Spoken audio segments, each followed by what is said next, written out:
Hello, inclusionists. Welcome back to Think Inclusive, the podcast that brings you conversations with people doing the work of inclusion in the real world. I'm your host, Tim Villegas.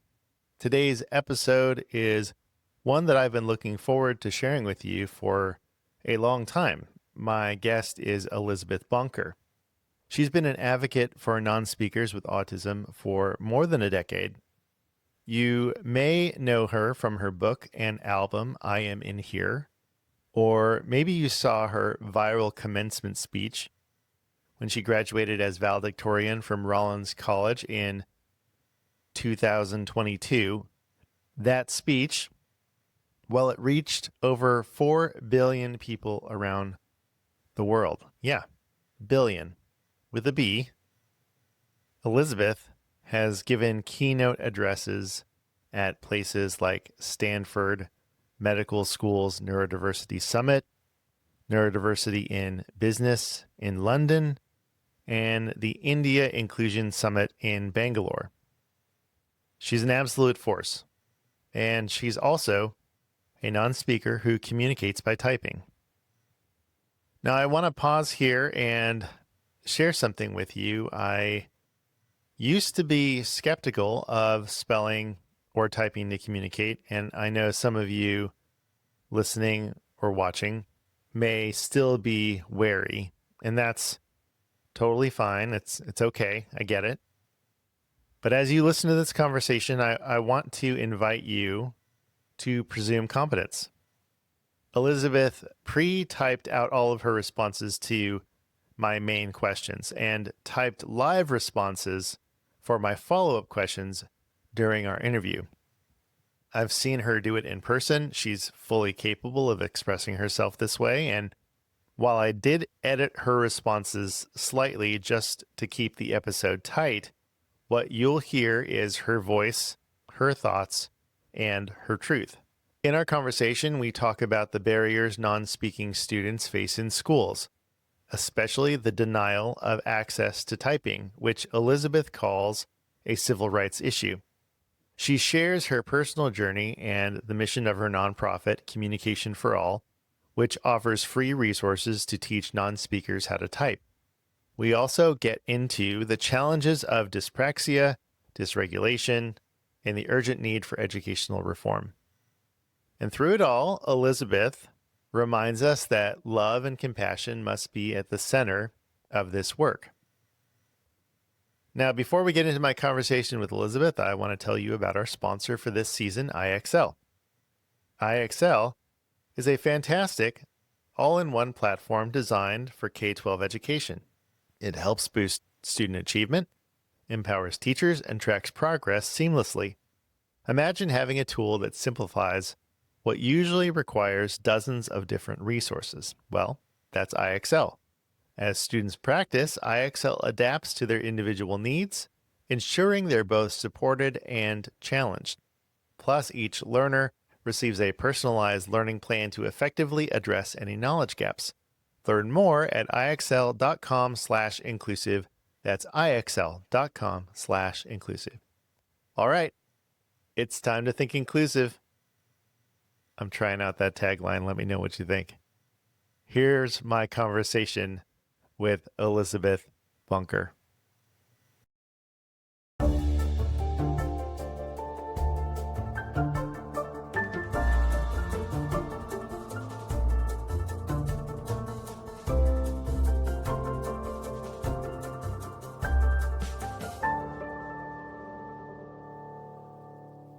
Elizabeth Bonker, welcome to the Think Inclusive podcast. Elizabeth and I, we met at, it was a while ago now. It was at the COPA conference 2 times ago. I believe it was in Atlanta. And that's when I asked you to come on to the podcast. So I'm glad we have gotten this scheduled. So Elizabeth is a non-speaker who types to communicate. And how we've set up this interview is I've shared some questions with you, and you've pre-typed those answers into your computer. And so I'll ask those questions and then you'll answer them. But then I will also have some follow-up questions. Why don't we start off with our first question, which is, I'm gonna have to pull it up so I can see.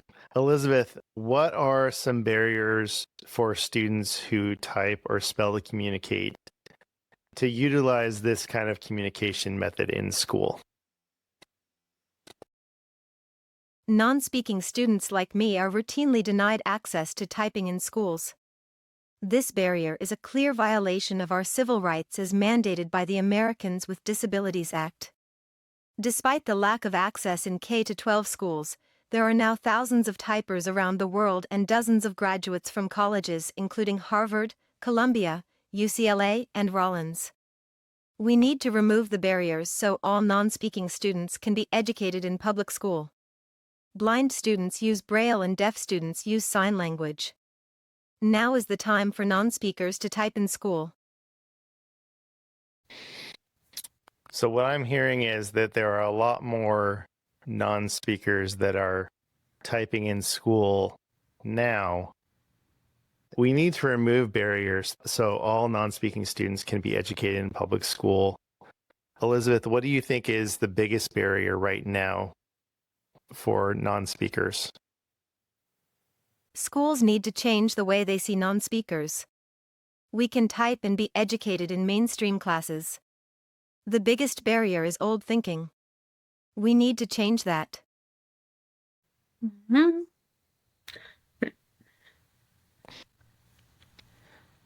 So, Elizabeth, you were educated in mainstream or in inclusive classrooms. Is that correct? I was mainstreamed in first grade 22 years ago. To my knowledge, no other non-speaker has been given that same opportunity. It is so sad. Communication for All is working to change that and give all non-speakers the opportunity I had. And Communication for All is your nonprofit organization that provides training and resources to educators, parents, and non-speakers to access this kind of communication. Is that right? Did I characterize that right? I don't want to put I don't want to speak for you. That is correct. Everything is on our website free of charge. Fantastic. And we'll make sure to put all of that information in the show notes to this episode. Let's get to the second question. And I can hear we have a lot of listeners that are educators that work in schools.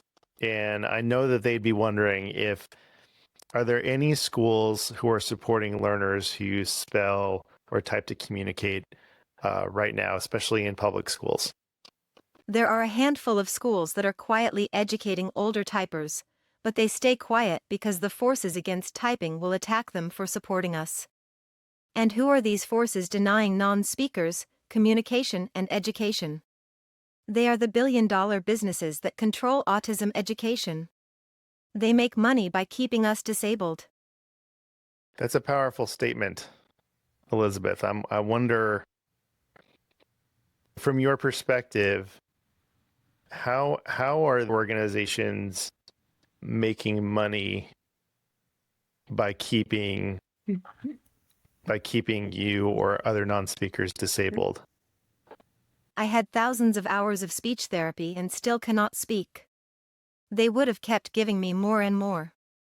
So what you're saying is these organizations or companies that provide therapy for either communication or quote unquote treatment for autism, that really what you needed was access to this kind of communication.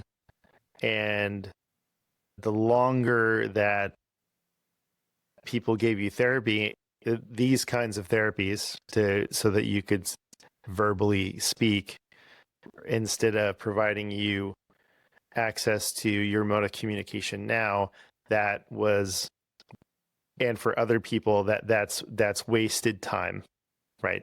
So they are benefiting by spending all of this time providing therapy when really many students would benefit from access to typing. Am I understanding? Um, am I understanding what that's what you're saying? Yes. They are actively opposing typing for non-speakers in schools. We are working with families across the country where their non-speaker is denied access to their effective communication. Yeah, so that's a definite barrier and problem for families who are looking to support their children with this mode of communication. I'm wondering what was life like for you before you had access to spelling and typing. What was your journey to this kind of communication?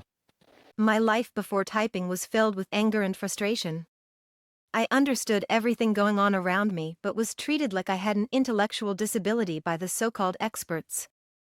My parents knew I was in here and unlocked my silent cage. Thanks to 60 Minutes, my grandmother saw a courageous woman named Soma teaching her own non-speaking son how to communicate by pointing to letters. We were on the next flight to Texas. I was 5 years old. My life went from hopeless to hopeful. Can I play a clip from my song Silent Cage to give you a sense of how it feels for non-speakers before they can communicate? Absolutely.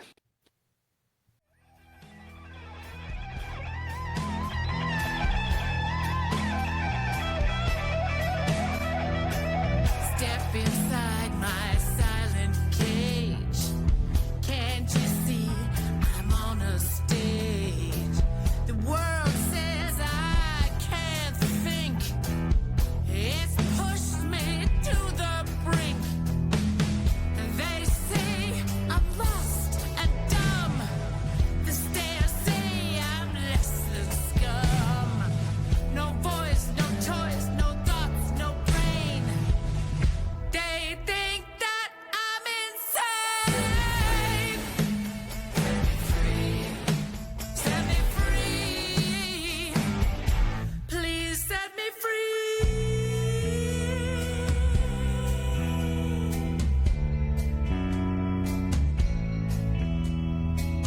Free from anger and frustration. Free from boredom's cruel tip. Free from lowered expectations. Free from futures I can't pick. Free from dejection and rejection.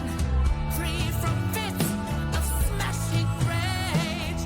Free from pity and despair. Free from my silent cage.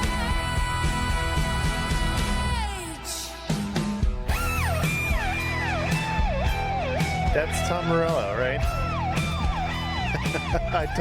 I remember hearing this. I remember hearing this at the conference, and I'm just remembering that's Tom Morello from Rage Against the Machine. That's that is quite a cameo on your music. That's great. I'll make sure to. I know you have this and a couple more clips. Let's see. One, two. We got one more clip from your album and your music. So we'll make sure to put all of that in the show notes so people can listen. But yeah, that's amazing music. It is totally. I'm a big rock and roll fan, so that's right up my alley. I appreciate that. Now I know that you can't see your communication partner right now off screen, but I do know that you have one. And so I'm wondering if we can talk a little bit about that. So why does your communication partner have to hold a keyboard for you? Communication partners have different roles for different typers. Some typers can hold their own keyboard or have it on a table stand. Typing this way takes tremendous motor control and it is exhausting. Most non-speakers with autism need a communication partner to hold the keyboard for two reasons. We have dyspraxia and dysregulation. Dyspraxia is a disorder of planned motor movements. It prevents us from speaking and from moving our bodies reliably on demand. We learn to type from a communication partner coaching us, and a lot of practice. A communication partner's calm presence helps us with our dysregulation. As researcher Stephen Porges writes, all regulation is co-regulation. We are using his polyvagal theory in our strategic initiative Regulation for All. We are partnered with Dr. Elizabeth Torres, the founder of the Sensory Motor Integration Lab at Rutgers University, to create an app to help monitor and improve regulation for anyone, including non-speakers. For more information, check out our website, communicationforall.org. Elizabeth, as a follow-up question, would you mind if I ask you some questions about autism from your perspective? Go ahead.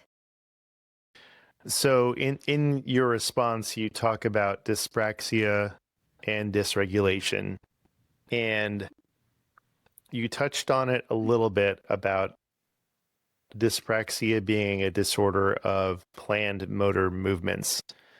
But in a general understanding of what autism is, especially to our audience who are educators who are teaching autistic students in classes right now, dyspraxia may be an unfamiliar concept or term. I mean, unless you're an occupational therapist, you probably don't really know what that is. So I'm wondering, can you explain dyspraxia a little bit more and how that affects your daily life? It is a brain-body disconnect. When I was in ABA sessions, they would ask me to touch the dog and I knew which one was the dog, but I could not reliably get my body to touch it. That is why we need to be taught to type. It takes a lot of coaching and practice to overcome our dyspraxia. That makes a lot of sense. Elizabeth, I don't know if you know much about my background, but I was a special education teacher for a long time in schools, and I taught in segregated, self-contained classrooms for students with autism. And I even did behavioral therapy way back when I first started. And so I did discrete trial training, which I'm sure you know what that is. But and so many times I would be working with a student and having them point to objects or pictures, and seeing them get frustrated. Well, everyone is frustrated because, you know, it's like I knew that the student knew what the picture was, but somehow I needed for that student to, you know, show me in a particular way so that I could score, you know, something, you know, on their assignment or whatever it is. So I can imagine how frustrating that is to know something and not being able to express it in the way that somebody wants you to, and what a relief it would be to have a mode of communication that you can really express yourself. So there's really no question in there. I'm just reflecting back about what you said and how that is really rings true for me, and I think and it will for our audience. Let's talk about your communication method. What is something that you want educators to know about your communication method? Thank you, Tim. My communication method is typing. There is no mystery, just hard work learning how to control our bodies and touch the letters. Think about Stephen Hawking learning to type. It isn't easy, but it is so important for us to connect with other human beings. Non-speakers around the world are learning to type with C4A Academy, our internet-based program of instructional videos, written lessons, and support. Communication for All is a non-profit. We offer everything you need to get started, including the stencils, free of charge. I just returned from Calcutta, India, where I presented at the Parivar National Autism Conference and met with 7 organizations that serve children and adults with autism. They are excited to partner with Communication for All to teach their non-speakers to type. It's really exciting that you have all of these resources at your website, communicationforall.org, and it's completely free, and anyone can jump in and start learning, how to give access to their children and students this mode of communication. So, thank you for what you do and for providing this resource and service to the thousands of non-speakers out in the world. I mean, it may be even be more than thousands. I may be underestimating that. What do you think needs to change for more learners who type or spell to communicate to get access in public schools? Schools need to change the way they see non-speakers. We have a motor disorder, not a cognitive one. We need to educate school boards and administrators, teachers and therapists about the latest science, including how to overcome our dyspraxia and dysregulation to learn to type. Non-speakers around the world are showing how capable we are, and it starts with being taught to type so we can be educated. Communication for All works with innovative public and private schools to start typing programs for non-speakers. Please contact us. Your school can be a beacon for non-speakers in the educational community. I would like to end with an anthem I wrote that unites our community. I am in here. Yeah, absolutely. Let's play it.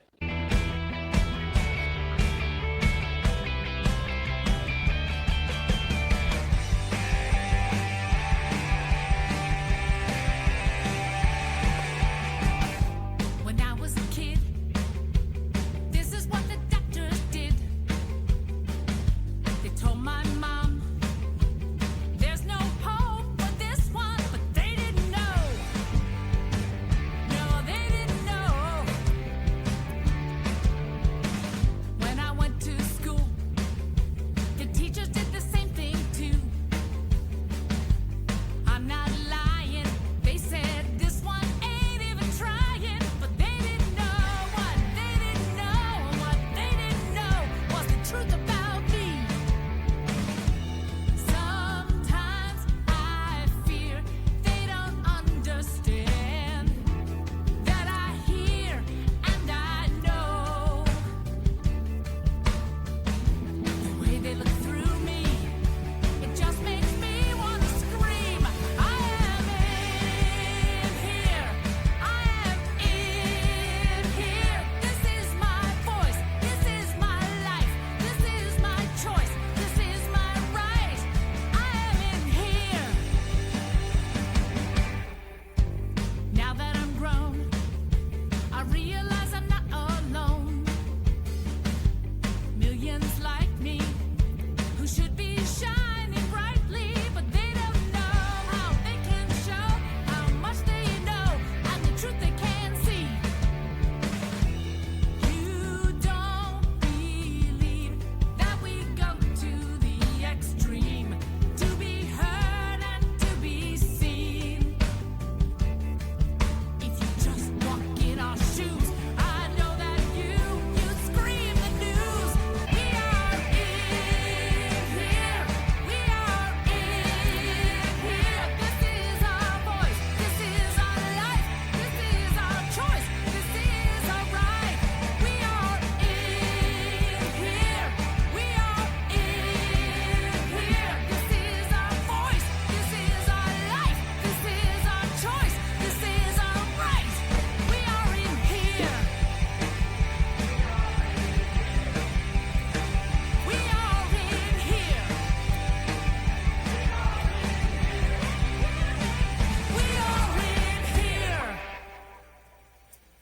That's such a good song, Elizabeth. I know you wrote the the word. So I know you wrote the words to the song. I'm wondering, do you like rock music? Is that why you chose to express yourself in this particular way?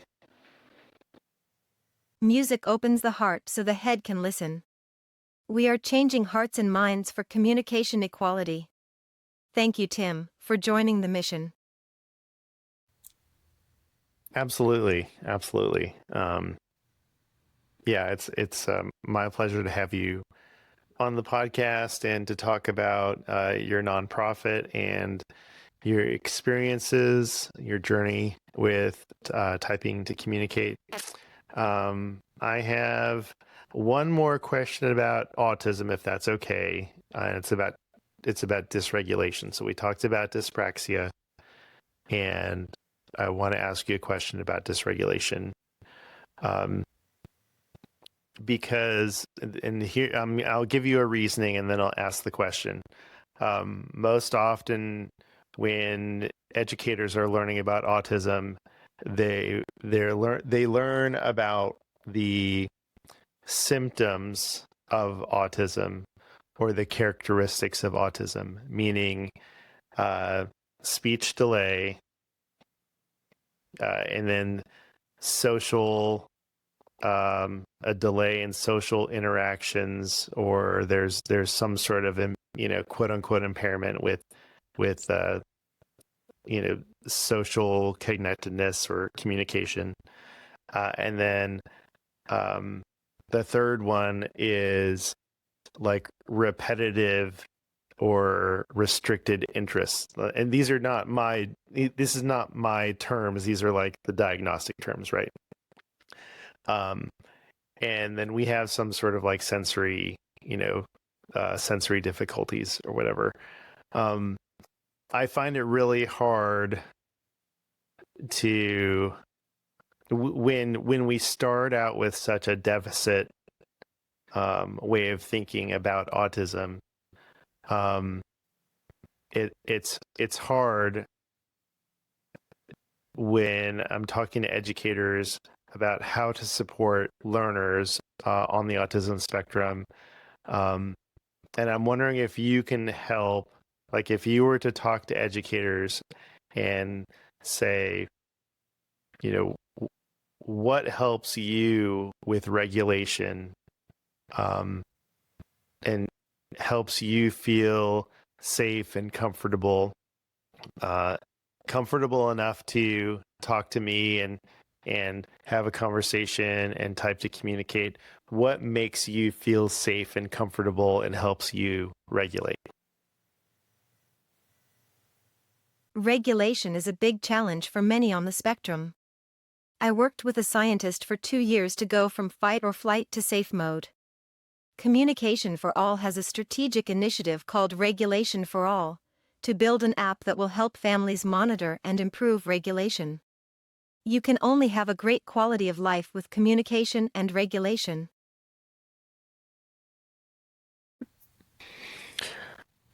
I like the emphasis that you're putting on not only communication but regulation, and I think that is that's something for educators to consider as they are setting up classrooms, inclusive classrooms in schools, to be able to support learners on the autism spectrum. So thank you again for everything that you're doing to help bring communication to all, for all, with your nonprofit. I have one more question. It's called the mystery question. And what the mystery question is a question. There are a stack of cards that my daughter, I have an 11-year-old, who has written out a number of questions for me to ask our guests at the very end of our episode. And I pick a random question from the card deck, and then we both answer it. I'm going to take a sip of coffee. Here we go. Mystery question. All right. If you could travel back in time, when and what would you do? I'm going to put that up there. If you could travel back in time, when would you, I can't read it backwards. When and what would you do? There we go. When and what would you do? Okay, well, I'm going to try not to overthink this because it's easy to, with the mystery question, it's easy to overthink it. But I think the first thing that comes to mind, I don't know why. I really would have loved to see like the when would this be? Like the Sherlock Holmes, Sir Arthur Conan Doyle. I guess that would be like what, 18th century London, like old timey London, of hanging out with people in riding horses and in the city, and just like the dawn of like this new industrial age. I don't know why that sounds interesting to me right now, but I love Doctor Who, the TV show Doctor Who. It's it's a British show, and the Doctor gets in his TARDIS, this little blue police box, and travels all around town. But he usually ends up being somewhere in Britain, the United Kingdom. But so that's what I'm imagining, like getting into a TARDIS and then going back and meeting, Sir Arthur Conan Doyle, when he was writing his Sherlock Holmes novels. So that's what comes to mind for me. What about you? I would go back in time and meet Jesus. He had so much wisdom about love and compassion. I think the world could do with more of that, and I hope our mission to help non-speakers is always rooted in love and compassion. That is a great answer. I love that. Wonderful, wonderful. Elizabeth Bonker, thank you so much for being on the Think Inclusive podcast. This was a fascinating conversation, and I really appreciate your time. Bye.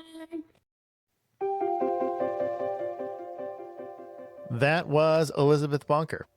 I've been thinking a lot about what Elizabeth said, about how denying access to communication is a civil rights issue.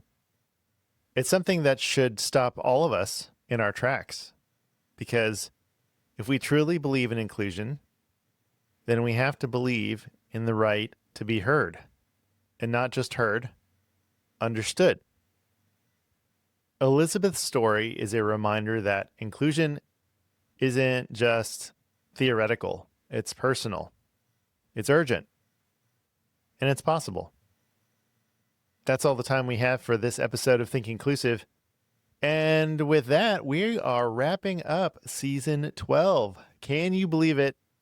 We've completed 40 episodes this season, not including bonus ones. And we're so grateful that you've been along for the ride. We'll be taking the month of August off to rest, reflect, plan. But don't worry, we're not going anywhere. Toward the end of August, keep an ear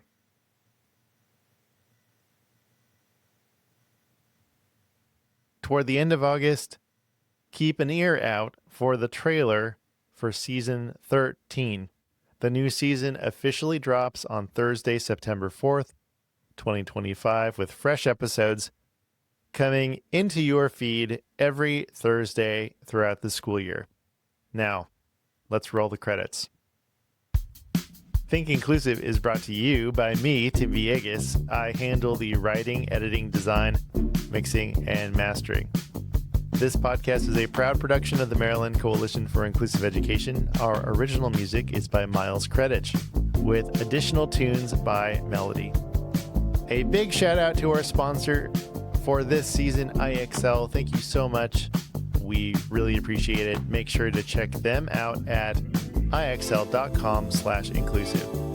We truly appreciate each and every one of you who tunes in, and we'd love to hear how you're using these episodes. Are they part of your teaching toolkit? Are you sharing them with school administrators? Drop me a line at tvillegas@mcie.org and let me know. And hey, if you are still with us this far into the episode, it probably means that you love Think Inclusive and the work MCIE is doing. Can I ask a small favor? Help us keep the momentum going by donating at our website, mcie.org.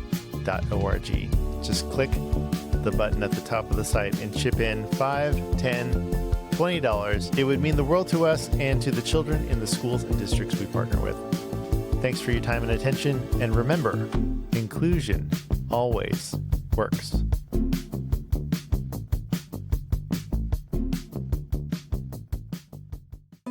From MCIE.